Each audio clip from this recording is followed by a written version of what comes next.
You're watching eNews Direct, and welcome to it. I'm Duduzile Ramela. Here are the stories we're tracking for you this evening. Justice finally for Valencia Farmer.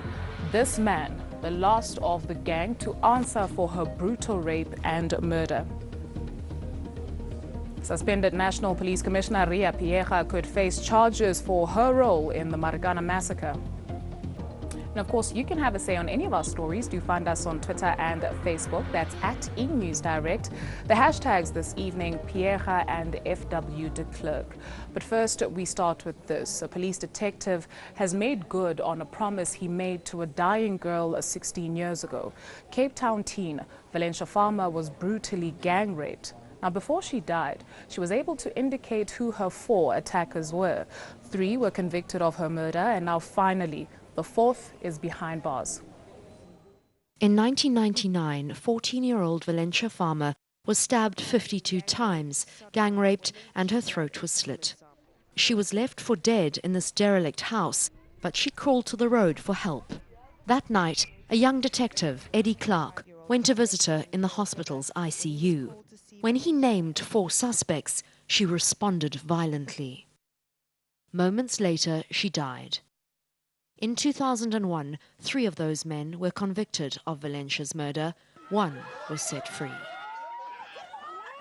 So how do you catch a killer 16 years after the crime?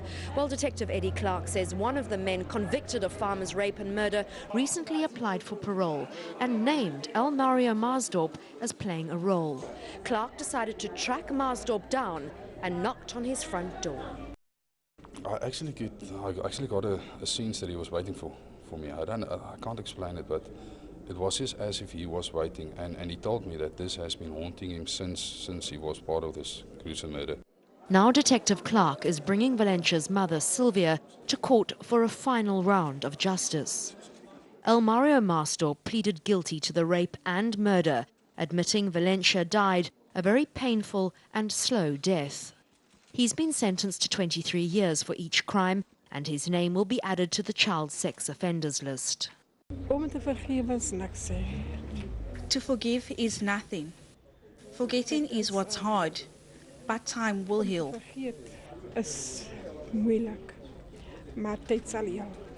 Clark says he made a promise to Valencia Farmer on her deathbed, and it's a promise he has kept. Anneke Larsen, Cape Town. Suspended National Police Commissioner Riah Phiyega could face criminal charges for her role in the Marikana Massacre.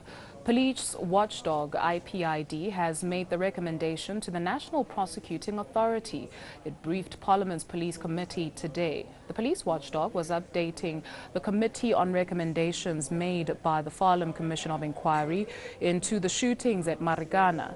Parliament heard how it had completed its investigation into Phiyega's conduct around the time of the shootings and the subsequent investigation. In conclusion, IPID suggests that she and 2 other senior police officials be charged with defending the ends of justice.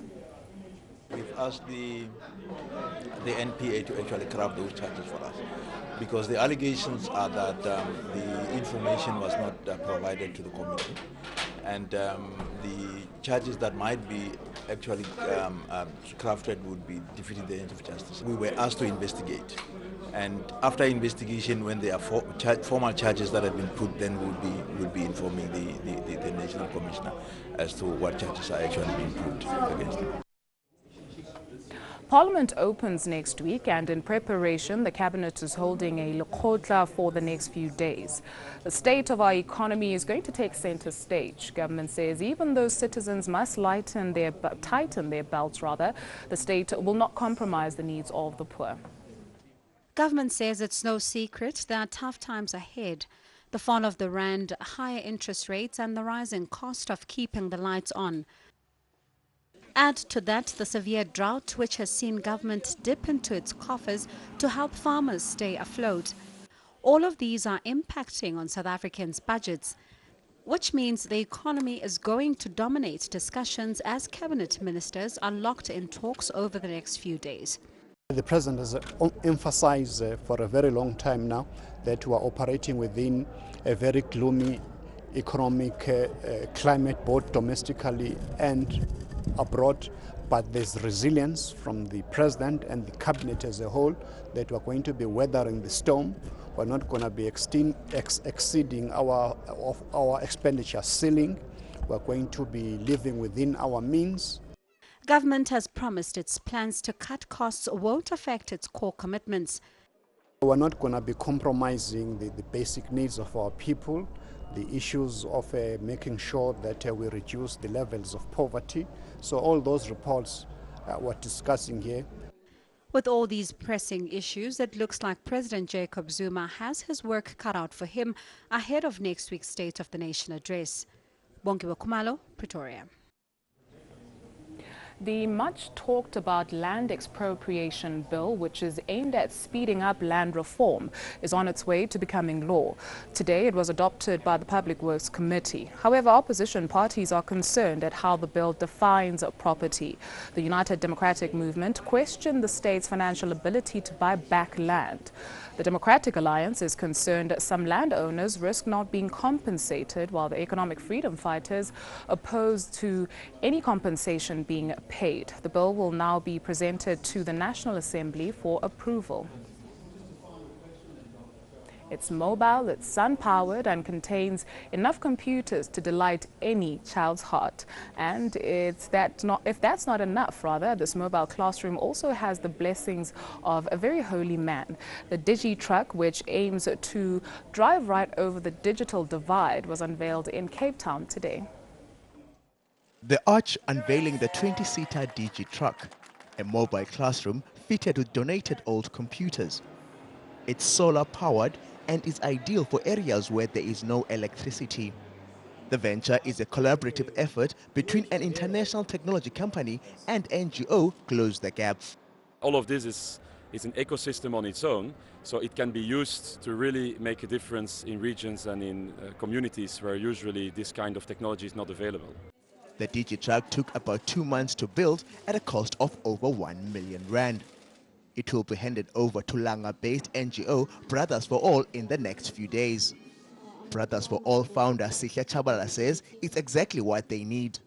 The world evolves around technology, and if people in my township now are not tech-oriented, it means that now they'll never be inclusive in the world's economy. With formalities out of the way, it was time for the arch to give it a go. And he was quick to point out that his technical skills weren't as bad as many thought. Yes, I do manage a little bit. I'm not as smart as you, but I've got an iPhone as well. I'm not quite so ancient. Plans are afoot to construct more Digi-Truck units throughout sub-Saharan Africa. Bonga Dlulane, Cape Town. A quick look at world news now, and the World Health Organization has declared the Zika virus outbreak an international emergency. It says there could already be up to 4 million cases in South America, where there's been an increase in babies born with abnormally small heads and brains. However, the Brazilian government says the mosquito-borne disease won't pose a serious threat for the 2016 Summer Olympics. Donald Trump's presidential ambitions have been dealt a blow. He has conceded defeat to ultra-conservative Republican Senator Ted Cruz. Cruz claimed a narrow victory in the first contest to pick candidates for November's U.S. elections. At the same time, former Secretary of State Hillary Clinton has won the Democratic vote by a slim margin. Let's see now what's hot on social media. Gareth Edwards, what do you have for us this evening? All right, and FW de Klerk Dudu making the trending rounds again. He is one of the top trends today. A group known as Anti-Racism Action Forum is intending to lay 22 criminal charges against the former president as well as Adrian Vlok. You might remember he was the former law and order minister under apartheid. The group says it's for crimes committed against black people for which they did not get amnesty. So that was trend number one. Then Mos Def, the rap artist you'll know, has been in the news of late. He's back up to number 2 again on Twitter.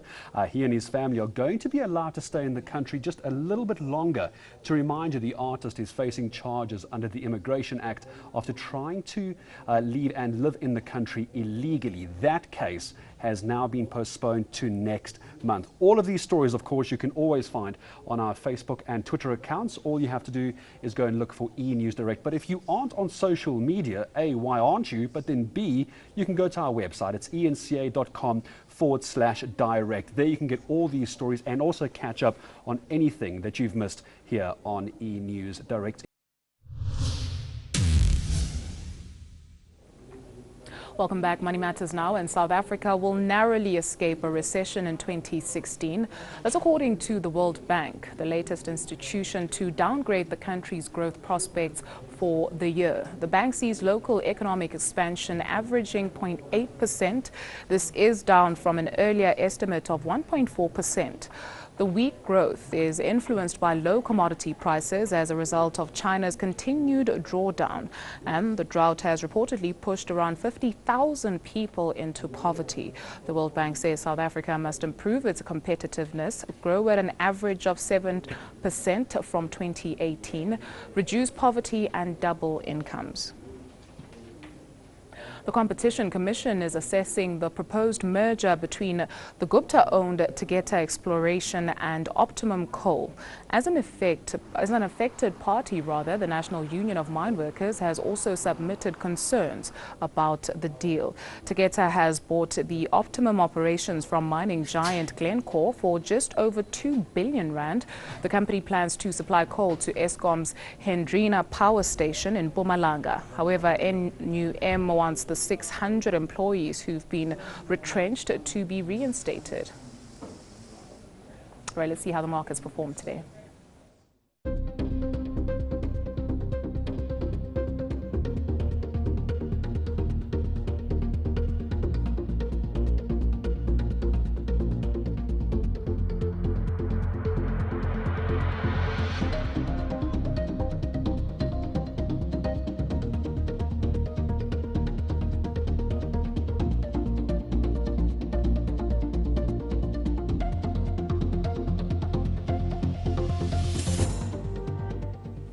Right, let's check in with the Weather Center now.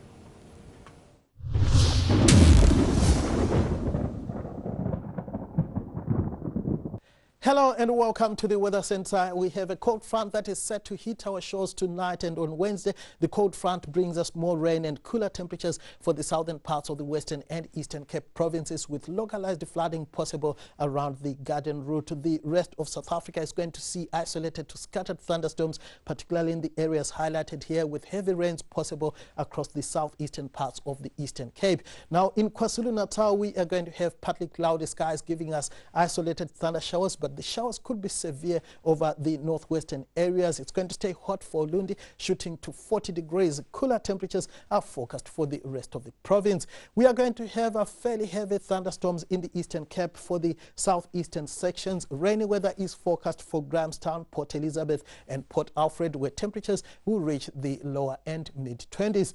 We are also going to stay with thunder showers for the northeastern parts of the Western Cape. Rainy conditions for the southern areas, where temperatures will lie mostly in the lower 20s. Cape Town will stay partly cloudy and dry with a warm 25 for the top temperature. Passing showers are forecast on Wednesday across the eastern parts of the Northern Cape, a high of 36 for Upington. Kimberley peaks at around 32 degrees. We are going to stay with passing showers across the Free State, temperatures in the lower 30s for most areas. It's going to be partly cloudy and dry in the northwest for Mahikeng, Zeerust and Rustenburg, with highs in the mid-30s. We are expecting showers around Modimolle and Bela Bela in Limpopo. It's going to be dry for the rest of the province and sizzling hot for Musina and Palabora, where temperatures will soar to above 40 degrees. It's also going to stay hot for Skukuza. Thunder showers are forecasted for the rest of the Mpumalanga province. Showers are also expected for Gauteng. Heatwave conditions will persist for the northern parts of the province. Looking ahead to your Thursday, we are going to stay with thunderstorms for central and eastern South Africa. Lots of rain across KwaZulu-Natal and the eastern parts of the Eastern Cape. Then on Friday, it's going to be sunny and hot across western South Africa.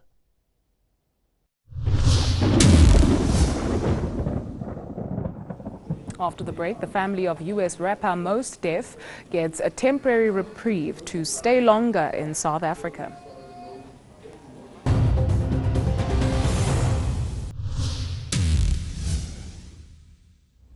Hello again. Now, despite telling the world last month that there should be no more parties in South Africa, it seems his family most definitely wants to stay. The family of American rapper Mos Def has been given a temporary reprieve. They're fighting to stay in South Africa for the outcome of his criminal trial. Mos Def, also known as Yassine Bey, is currently out on bail for allegedly violating immigration regulations. He was arrested at Cape Town International Airport last month. Bey had entered South Africa on a US passport, but he produced an unrecognized world passport when he tried to leave and was arrested. He has never ever once wanted to undermine, violate or impugn the regulations of the South African government, and he remains of that position. This matter will be disposed of in a fair manner in future, hopefully. His family of 6 were given 2 weeks to leave, but they're fighting to stay.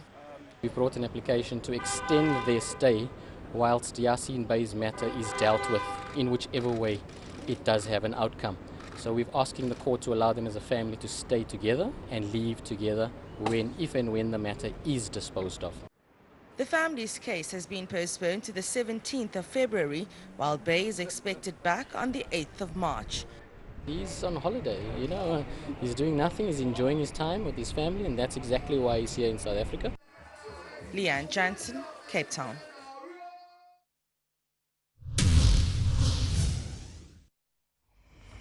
A reminder of the day's top stories before we say goodbye. Justice finally for Valencia Farmer, who was gang raped and murdered 16 years ago. Suspended National Police Commissioner Riah Phiyega could face charges for her role in the Marikana Massacre. And that's a wrap from the eNews Direct team. It is indeed your favorite drama. Rhythm City is up next. But do remember, you can share your views with us. Do send us an email to enewsdirect@etv.co.za. Or just chat to us on Twitter and Facebook, and the handle you need is @eNewsDirect. Until tomorrow evening. Bye-bye. Cheers.